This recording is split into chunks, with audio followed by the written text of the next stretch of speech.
Hi guys, welcome in this channel. This reading is for Leo, zodiac sign. Your energy at this time, Leo. Ay, takot ka mag-release. Ayaw mo makipagsapalaran.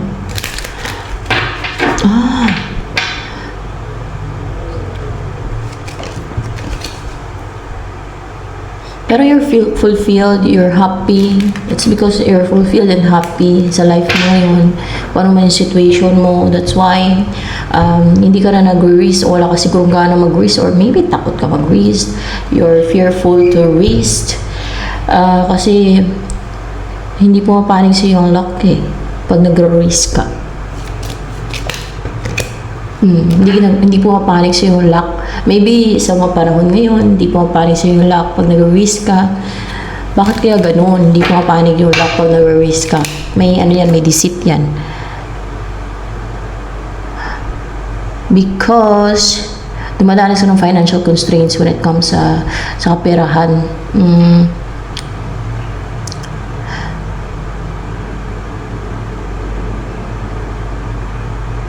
Kasi pwedeng na left out in the cold ka, affected yung kaperahan mo dahil sa malungkot ka, no? You feel you're left out in the cold, or else merong gumawa sa'yo nito na deceit para dumanas ka ng ganyan na yung pag-risk mo ay masasayang lang, hindi ka susortihin, hindi magbubunga, no? Yung pinaghirapan mo, yung gano'n ba? Kasi may mainggitira kasi gano'n, di ba?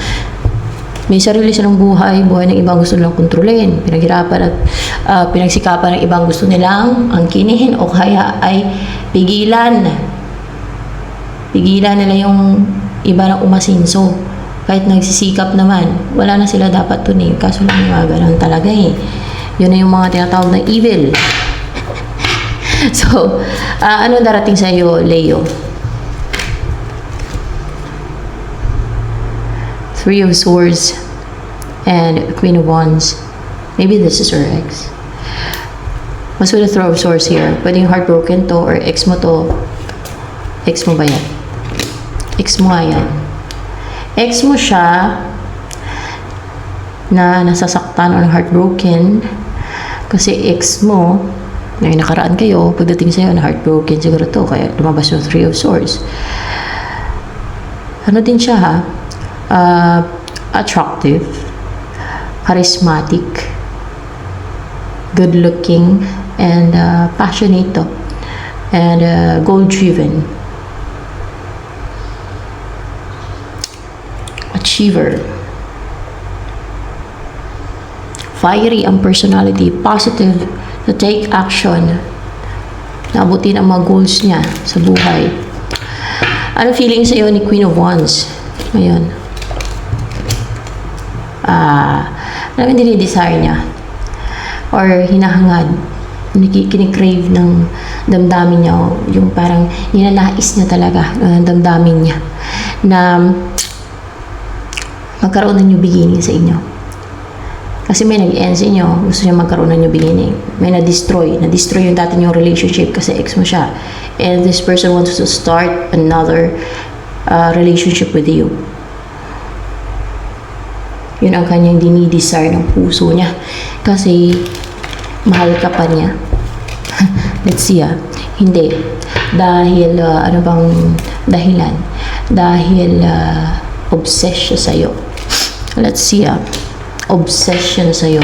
Hindi dahil sa mahal ka pa niya, kundi obsessed siya sa'yo. Ano ba yung kina-obsessan niya sa'yo? Tingnan natin kung ano ba. Magkaiba yung mahal sa obsessed, guys. Sa obsession.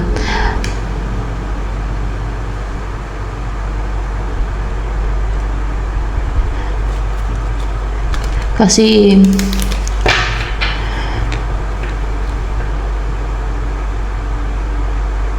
hindi mo siya binigyan ng yung stable na buhay or secured siya or komportable siya. Hindi mo siya inasawa. Dahil hindi mo siya inasawa, kaya na-obsessed. Tama. Hindi mo kasi siya inasawa, kaya na-obsessed sa'yo. Yun ang dahilan kung bakit siya na-obsessed sa'yo. hindi ka nagseryoso sa kanya. Hindi naman sa hindi nagseryoso, hindi mo lang siya pinangasawa. Yan. Eh, ang gusto niyan, humantong sa marriage, yung asawahin mo siya.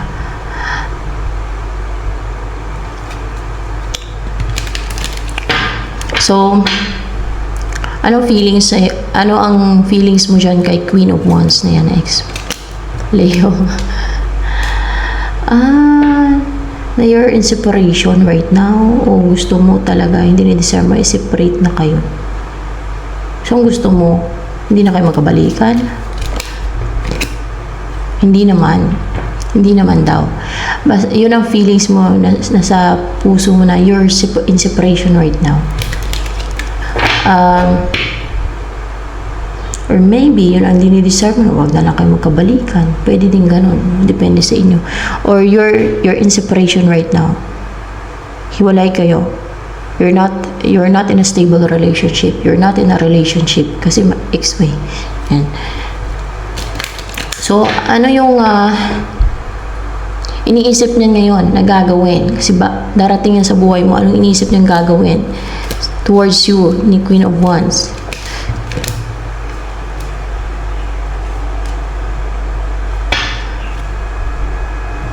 Kontrolin ka. More clarification with this Queen of Swords. Siya itong may gawa sa'yo nito, guys.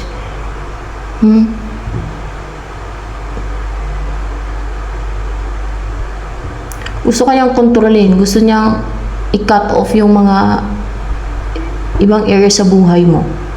Para bumalik ka sa kanya. Para bumalik ka sa kanya, para wala kang magawa, kundi bumalik ka sa kanya. Gusto niya pigilan, gusto niyang siya na lang yung option. Gusto niya sa kanya ka lalapit. Gusto niya yung wala kang magawa kundi bumalik sa kanya, yun talaga. Kaya gusto niya kontrolin ang buhay mo, even your finances. Kasi yung dito hindi naman. Your love life lang. Your love life. Yan. Baka iba naman yung gumawa ng deceit dyan. Gusto niya kasi yung feeling left out in the cold ka. Yung maramdaman mo yung nagdurusa ka without this person. Gusto niya kasi yung nahirapan ka pag wala siya sa buhay mo. And na dinadamdam mo talaga na parang nangulila ka sa kanya. Yung ganun ba? Gusto niyang kontrolin yung nararamdaman mo, yung isip mo. Ganun. Kasi obsessed siya. No? Obsessed. Ang tao pag obsessed parang baliw. Ewan ko, basta yun ang pagkaano ko. Parang baliw na parang gusto niyang kontrolin yung taong pinobsessan niya. Gusto niyang kontrolin yung situation. Gusto niyang kontrolin. Ganun yung obsessed eh. Kaya pangit yung obsessed ka eh. Kaya lang naman to na-obsess ka sa'yo kasi hindi mo pinangasawa to. Hindi mo inasawa. So, ano yung naisabihin sa'yo Queen of Wands na yan? Mukhang may chance pa naman sa'yo si Queen of Wands eh. Mahal ka daw niya. Deeply in love siya sa'yo. Pagdating sa'yo, emotional siya. Mahal ka niya. Emotional pagdating sa'yo. Gusto niya ma-relax yung isipan niya. Para bang gusto niya makarecover. Gusto niya mapanatag ng isip niya. Gusto niya makatulog na mahimbing.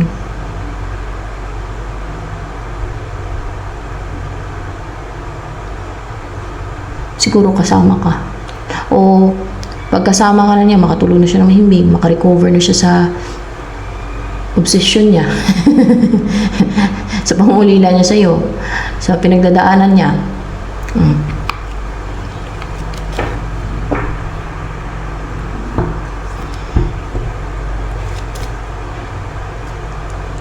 And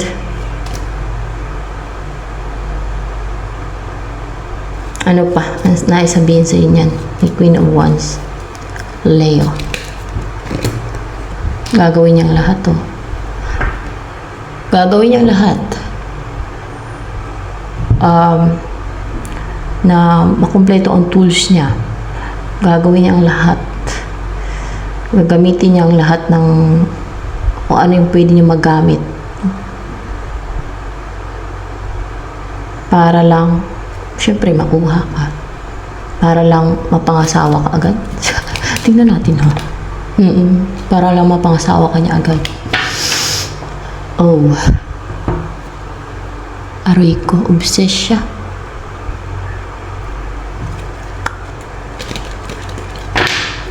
Queen of Wands. Kaya pangit yung na-obsessed ka. Baka kakahiwalay niyo pa lang, hindi pa nakamove on. Or kung matagal na, still obsessed pa rin siya sa'yo. Kaya maganda din talaga yung ano guys yung madali kang maka-recover sa yung heartbreak or yung sa breakup. Kahit na mga ilang buwan maka-recover ka na, pero parang imposible sa iba, no? Pero may technique dyan yung huwag ko na sabihin kung paano, kung ano yung technique dyan.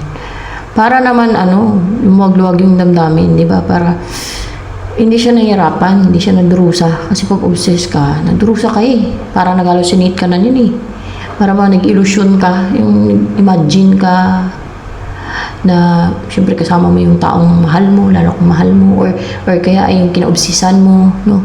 Iba yung pagmamahal sa obsession Yan. Parang nag-hallucinate ka. Hallucinate ba yun? Imagine ka na imagine sa taong gusto, yung kinaobsisan mo.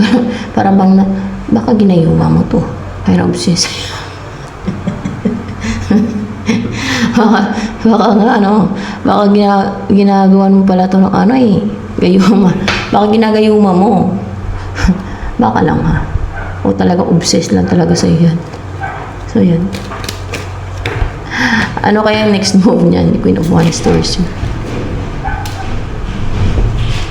Gawin kayang unstable yung powerless ka, yung wala kang control sa isip mo, sa emosyon mo. Siya na mag-control. Tanggalan kanya ng willpower. Ay, tanggalan kanya ng free will. Siya na mag-control sa isip mo, sa emosyon mo. Manggayuma siya. Gagawa siya ng witchcraft Wala, magician Obsessed na yan Parang nabuang na yan kasi obsessed. Obsessed siya. Ano yun, di bali mo impyerno kaluluwa niya? Ganon siya? Hindi naman ayaw niya naman ma-impyerno guys. Pag yan ang ginawa niya, witchcraft, ma-impyerno siya. Pag yan ang gawain niya. Dahil yun naman ang hatol hanggang sa mga gumagawa niya di ba? Sa Bible yan. Tapos gagawa siya. Gagawa niya ng ganyan. Bahala siya sa buhay niya. Tingnan mo. Gagawa siya ng witchcraft kasi kontrolin niya yung isip mo. Hindi naman pwedeng makontrol yung isip mo at emosyon mo ng hindi witchcraft. May gagawin tong witchcraft. May magician pa dito.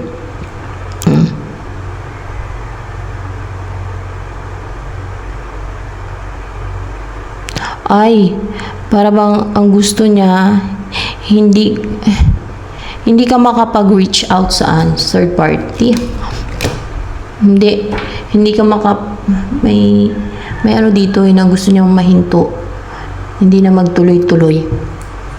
Yung ano ba to na gusto niya hindi. Yung collaboration mo with your team or with the other person, kung hindi man third party, with others, kasi gusto niya kontrolin ka niya Baka makamit ka pa daw ng iba. Baka magkagusto ka pa sa iba. Ganon. Char. Defensive siya. Baka magkagusto ka pa daw sa iba na makakollaborate mo, makatrabaho mo, mga ganon ba?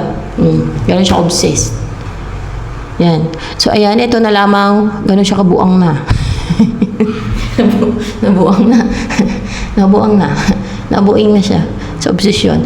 So, ayan. Pero pagka mas-masan yan, baka may ayos na yan. Na may normal na. So, ayan. Ito na lamang for Leo.